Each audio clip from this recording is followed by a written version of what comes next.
Hey everyone, how are you? And I thought I would come on to show you, I already put it together, so I'm not putting it together with you, but I do want to show you what I've done. Hopefully inspiring you to get one of these egg molds. And also, let me tell you, they have a much bigger one at the Dollar Tree that I think you could use if you didn't want to go to the confectionery house and buy the actual mold.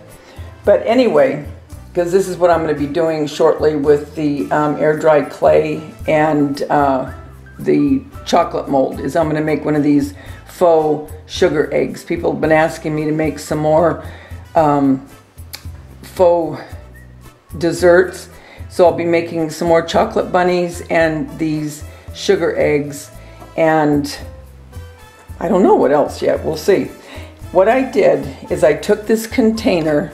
Let me see if you can see this. This container was given to me when my daughter passed away, and it had a beautiful plant, and true to form, I couldn't keep it alive in the house. So I did want to keep the container though.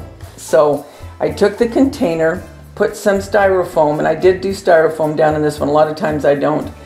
But I have used this, if you remember right, I used this for Christmas when I did that little vignette of Everly, and I did the jar where I put the snow and I put a couple pictures of her in it. You can go back to my Christmas one and see it if you like. But anyway, what I did is I took one of the Bath & Body lids and the Dollar Tree candlestick, put it on top so that would lift it up and give it height. Then I just started putting in some greenery and some eggs, and then some more tulips and some lamb's ear.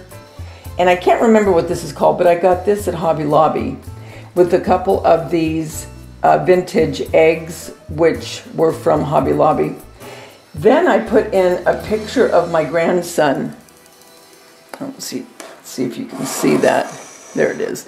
I put a picture of my grandson, and this is him with the Easter Bunny last year, and I just love the way he's looking at him and how the Easter Bunny is so excited for the gift that he got. So I thought that was precious, and the colors all went with what I was doing. So I have it cockeyed deliberately. I don't have it straight up. I don't have it in a frame. I don't always like having to have pictures in a frame. And then I just added more of the lamb's ear and eggs. And then I took this big egg that I've had a couple years. I believe this one was from, I don't know. I don't know if it was from Michael's or Hobby Lobby. I don't know. But I wanted to give it a little bit more height up here. So I put this big egg, and what I did is I put it on a skewer, a shish kebab skewer, and then put some greenery around it. And then I used this light that I've used also for other things, and then put more tulips.